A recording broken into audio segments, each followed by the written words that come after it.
हम्म। तो हम लोग द्वितीय तत्पुरुष समास सीख रहे थे, और द्वितीय तत्पुरुष समास सीखने के क्रम में आ, हमने पिछले पाठ में श्रित अथवा आश्रित, इन शब्दों से द्वितीय तत्पुरुष समास कैसे होता है। हाँ, श्रित अथवा आश्रित। यहाँ पर मुझे फॉन्ट बदलना पड़ेगा। तो सेरिफ देवनागरी। हाँ, अब ठीक है। तो चलो, तो श्रित अथवा आश्रित, इन दोनों शब्दों से हमने द्वितीय तत्पुरुष समास कैसे होता है ये सीखा था। आज हम अगला शब्द देखेंगे, और ये आज का शब्द है अतीत। अतीत ये शब्द है। अब इसका जब हम अर्थ देखेंगे तो हमने देखा था कि ओह, इसका फॉन्ट फिर से गड़बड़ हो गया। तो अतीत का मतलब होता है गॉन बाय।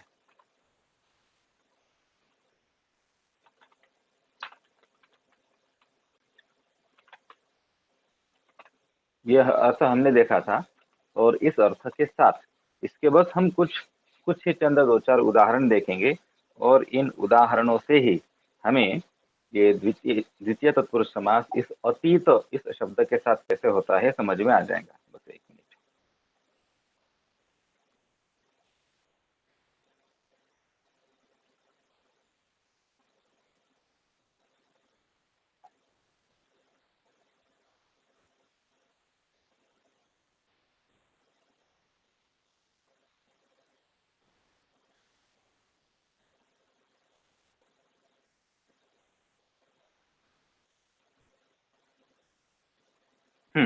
चलो, तो आप लोगों ने इससे पहले ये शब्द सुना होगा, कालातीत।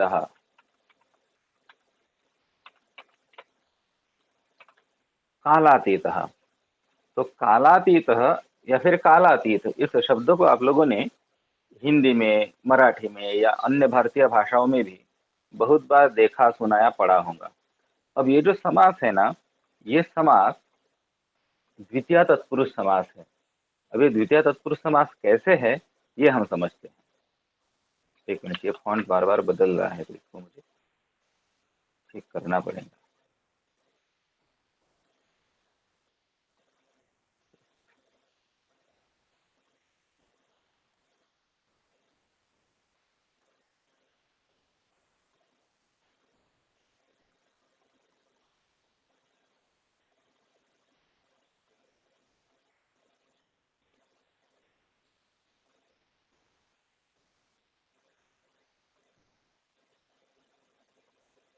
ठीक है, ओके। तो कालातीत, ये शब्द आप लोगों ने देखा है, सुना है, बहुत बार पढ़ा है। अब इसका अर्थ क्या है, और द्वितीय तत्पुरुष समास कैसे होता है। तो देखो बच्चों, जब हम इस तरह का कोई भी शब्द देखते हैं, कालातीत, तो इसमें हमें ये द्वितीय तत्पुरुष समास है, ये पहचानना कैसे है, ये महत्वपूर्ण बात है। तो देखिए, इस शब्द के यदि हम विग्रह करते हैं तो हमें काल और अतीत, ऐसे दो शब्द देखने को मिलते हैं, काल प्लस अतीत। अब यहाँ पर इसका अर्थ आप लोगों को सोचने की बिल्कुल भी जरूरत नहीं है। क्यों जरूरत नहीं है? कि भाई इसके उत्तर पद में ये जो शब्द है ना, अतीत, बस ये अतीत यही शब्द हमें बिल्कुल सुझा देता है, समझा देता है कि यह समास जो हमारे सामने है, यह समास है, द्वितीय तत्पुरुष समास है। अर्थात यहाँ पर जो पूर्व पद है काल, इसको द्वितीय विभक्ति ही लगेंगी, द्वितीय के अलावा दूसरी कौन सी विभक्ति नहीं लग सकती है। और ये समास हमारा कालम अतीत, काल को द्वितीय लगेंगे, कालम अतीत। बस ये ऐसा ही हमारा समास होगा। हमने इससे पहले षष्ठी तत्पुरुष समास सीखा है। तो षष्ठी तत्पुरुष समास में क्या होता है, कालस्य अतीत, ये गलत हो जाएगा। हमने सप्तमी तत्पुरुष समास भी सीखा है, काले अतीत। तो ये दोनों भी बातें यहाँ पर हम लोगों को भूल जानी है। दोनों के दोनों भी उत्तर यहाँ गलत है। क्यों गलत है? क्योंकि यहाँ जो हमारा उत्तर पद है वो अतीत शब्द होने की वजह से ये हमेशा द्वितीय तत्पुरुष समास ही रहेगा, इसमें कोई दूसरा अर्थ नहीं रहेगा। जैसे कि अगर मैंने कहा अब चलते चलते इसका अर्थ भी देख लेते हैं कि क्या होता है, किस प्रकार से वाक्य में प्रयोग किया जाता है। तो ये है कि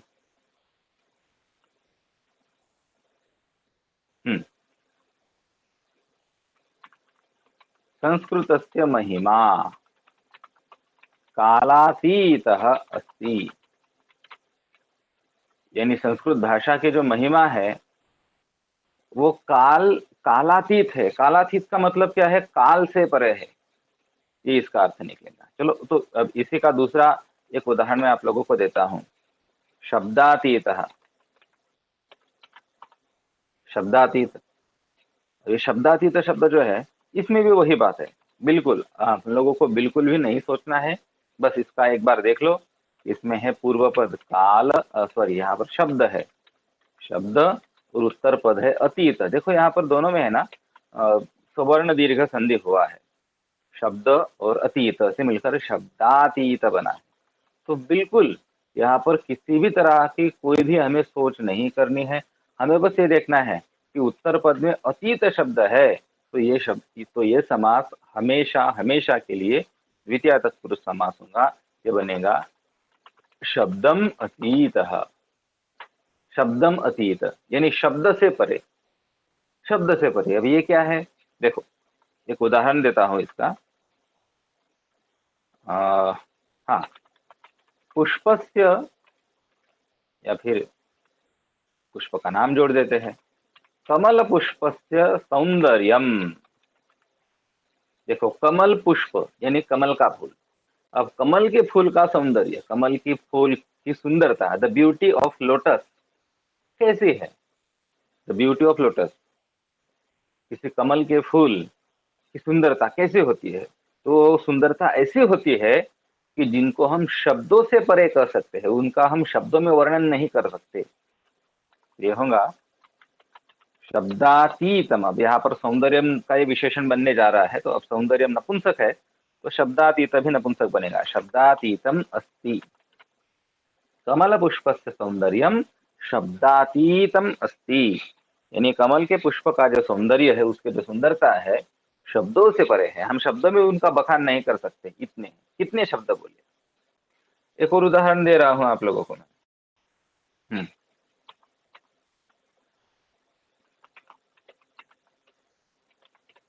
इंद्रियातीत। बस इसमें भी देख लो क्या है पूर्व पद। पूर्व पद क्या है इसमें? इंद्रिय।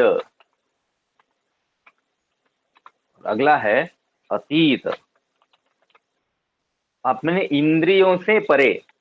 अब इंद्रिय का मतलब क्या होता है बच्चों? आप लोगों को पता होगा। इंद्रिय का मतलब होता है हमारे शरीर की इंद्रिया, यानी हमारे के शरीर की, अगर मैं अंग्रेजी में बताऊं तो ऑर्गन। हमारे शरीर के जो ऑर्गन है, बॉडी पार्ट्स है, उसको इंद्रिय कहते हैं। और इंद्रियातीत, अब यहाँ पर आपको अर्थ पता है क्या? कोई उदाहरण मैंने दिया क्या नहीं दिया? लेकिन द्वितीय तत्पुरुष समास की यही खासियत है कि इसमें के उत्तर पद में अगर अतीत शब्द आप लोगों को मिल गया तो ये द्वितीय तत्पुरुष समास है। अब बिल्कुल पूर्व पद को द्वितीय विभक्ति लगाकर समास विग्रह कर सकते हैं। इंद्रियम अतीत। अब इसका एक उदाहरण मैं देता हूं। उदाहरण ये है कि जतुका। जतुका, जतुका किससे कहते हैं आप लोगों को पता है बच्चों? जतुका का मतलब होता है बैट। कौन सा बैट? तो अंग्रेजी वाला बैट। हिंदी में उसको चमगादड़ भी कहते हैं। वो है ना, पता है ना आप लोगों को, उल्टा लटकता है वो किसी पेड़ से। रात दिन भर किसी पेड़ से उल्टा लटका हुआ रहता है और रात में घूमता है इधर उधर। आप लोगों को पता होगा, चमगादड़ कहते हैं उसको, बैट भी कहते हैं। आप लोगों ने वो मूवी देखी हो ना, पिक्चर देखा, वो बैटमैन होता है वो डीसी के अंदर। तो बैट वो होती है, उसको संस्कृत में जतुका कहती है। अभी जतुका क्या करती है?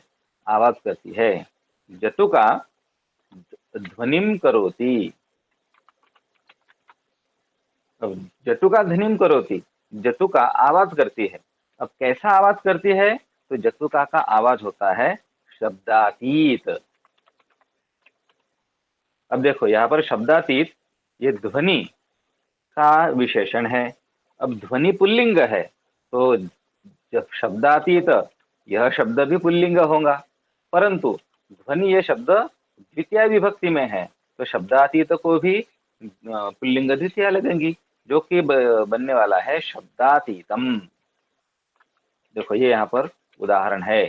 तो जतुका शब्दातीतम ध्वनिम करोति, जतुका ध्वनि कर, जतुका आवाज करती है, लेकिन कैसी आवाज करती है? शब्दातीत, सॉरी माफ करो, शब्दातीत नहीं, यहाँ पर क्या, कौन सा उदाहरण देख रहे हैं हम? इंद्रिय। बच्चों बताया करो अगर मुझसे भी गलती होती है, तो मैं भी इंसानी हूँ, मुझसे भी गलतियां होती है। तो जतुका इंद्रियातीतम ध्वनिम करोति। अब इंद्रियातीत ध्वनिम करोति, इसका अर्थ यह हुआ कि आप लोगों ने विज्ञान में ये पढ़ा होगा की ये जो चमकादड़ है, मराठीमध्ये त्याला आम्ही वटवाघूळ म्हणतात, मराठीमध्ये आपल्या आसपास तुम्ही वटवाघूळ, वटवाघूळ मराठीमध्ये म्हणतात, हिंदी में उसको चमगादड़ कहते हैं, अंग्रेजी में बैट कहते हैं। तो ये जब, अब इसको आप लोगों ने विज्ञान में पता होगा कि इसकी आंखें बहुत कमजोर होती है, ना के बराबर इसकी आंखें होती है, फिर भी वो रात में घूमता है इधर उधर। वो कैसे घूमता है? तो वो एक तरह की आवाज करता है, वो आवाज करता है, और वो आवाज जब जाकर, मान लो कि सामने कोई एक इमारत है, अब ये चमगादड़ जा रहा है, तो वो क्या करता है कि बहुत तेज आवाज करता है, वो आवाज जाकर दीवार से टकराती है किसी इमारत के, और टकराकर वापस इसके पास आती है, और ये उस आवाज को सुन लेता है। तो वो जो वापस आने वाली आवाज है, उस आवाज से वो पता लगाता है कि सामने कितनी दूरी पर इमारत है या फिर पेड़ है। अब इसी तकनीक का इस्तेमाल करके वो जहाज, जहाज में है ना, जहाज भी एक तरह का सोनार का इस्तेमाल करती है। आप लोगों ने सुना होगा, पता होगा कि सोनार की मदद से वो समुद्र की गहराई नापते हैं, कि जहाज से एक आवाज जाती है, समुद्र के तल से टकराती है, टकराकर वापस जहाज तक आती है, तो इससे उनको समुद्र में गहराई कितनी है पता चलता है। वो जो होते हैं ना आप लोगों की पनडुब्बी, सबमर्सिबल, पनडुब्बी, वो पानी में जाती है, तो वो भी आसपास की चीजों का पता इसी तरह से लगाती है, आवाज करती है, आवाज जाती है, आसपास की चीजों को टकराकर जितने वापस आती है, तो वापस आने वाली आवाज को सुनकर वो समझ जाते हैं कि सामने कितनी दूरी पर क्या है। अब ये जो जत्तुका की मैं बात कर रहा था, ये भी ऐसी आवाज करती है, लेकिन इसमें एक बात यह है कि जत्तुका जो आवाज करती है रात में, वो इंद्रियातीत होती है। इंद्रियातीत यानी वो हमारे इंद्रिया सुन नहीं सकती, यानी हमारे इंद्रिय से परे, यानी हमारे जो कान है, कान हमारी ऐसी इंद्रिय है जो आवाज को सुनने का काम करती है। तो हमारे कानों से परे हमारा जो कर्ण इंद्रिय है, यानी हमारा कान जो है, उससे परे मैंने सुना था कि 30 हर्ट्ज से लेकर 30 किलो हर्ट्ज तक की ही आवाज हम मनुष्य सुन सकते हैं। 30 हर्ट्ज से नीचे अगर आवाज चली जाती है तो हमारे कान वो सुन नहीं सकते, और 30 किलो हर्ट्ज से ऊपर अगर आवाज चली जाए तो भी हमारे कान नहीं सुन सकते। तो ये जो जतुका है, जो बैट है, ये इससे यानी ये हमारे कानों के सुनने की क्षमता से अतीत ऐसी ध्वनि करती है, इसलिए रात में जतुका की आवाज हम सुन नहीं सकते, लेकिन वो जतुका आवाज करती है, और ऐसी इंद्रियातीत आवाज करती है, और अपना नेविगेट वो करती है, रात में वो घूमने का काम इसी तरह से करती है। तो ये था इंद्रिया, शब्दातीत, इंद्रियातीत। उसके बाद हमने क्या देखा? कालातीत, ये एक शब्द देखा। तो इस तरह से मैंने अतीत शब्द को आप लोगों को समझाया। बच्चों, क्या आप लोगों को ये अतीत शब्द समझ में आ गया? इसका अर्थ, तो इसका समास कैसे होता है और विग्रह कैसे होता है? बोलो बेटा। सर मेरे को फर्स्ट वाले सेंटेंस में डाउट था। हम्म वो वहां पे अपने कालातीतः ये हम्म संस्कृत भाषा के लिए मतलब संस्कृत शब्द के लिए लिया क्या? वहां पे वो विशेषण किसका है, कौन से शब्द का है? महिमा, महिमा, महिमा। देखो ये महिमा है ना, ये मूलतः महिमन शब्द है, ये महिमन है, और ये इसका प्रथमा महिमा ऐसा बनता है। ठीक है बच्चों? ठीक है सर। हम्म वो कहना, अरे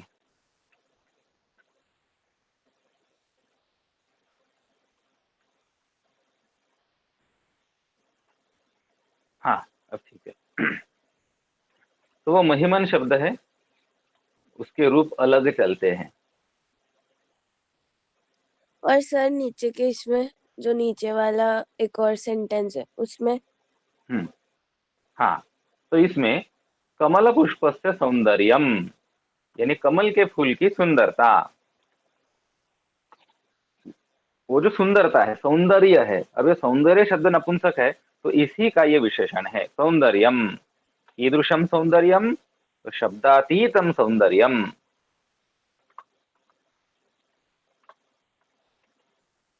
ठीक है। हाँ सर। हम्म,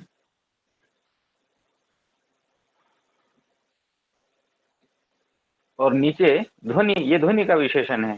ध्वनि कैसी ध्वनि, तो इंद्रियातीत ध्वनि है। अब ये भी देखो, ये ऐसा है,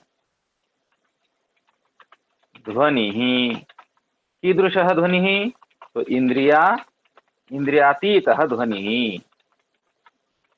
इस तरह से यहाँ पर समास बना हुआ है। अगर ऐसा अगर आप लोगों को मिला ये पुल्लिंग में, तो पुल्लिंग, और वैसे भी आपको जो प्रश्न आने वाले हैं उसमें आपको कुछ भी करना नहीं है, इसके अर्थ के साथ आपका कोई रिश्ता ज्यादा नहीं है। बस आपको ये देखना है कि उत्तर पद में कौन सा शब्द है। बस मैं आप लोगों को बस सिंपल सा फॉर्मूला दे देता हूँ, एक्स वाई जेड अतीत, ऐसा आप लोग, और ऐसा अगर आपको समास मिल गया तो बस बात खत्म। एक्स वाई जेड को द्वितीय लगा दो, एक्स वाई जेड, ये द्वितीय लगा दी मैंने, और आगे अतीत, हो गया काम आपका। आपको ज्यादा कुछ भी सोचने की इस समास में जरूरत नहीं है। क्या किसी को और कोई प्रश्न है बच्चों? बिल्कुल आसान है, बिल्कुल ही आसान।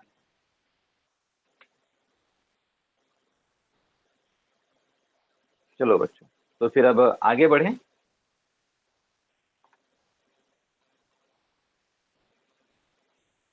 आपके उर्वरित शब्दों का अभ्यास करेंगे। ठीक है बच्चों?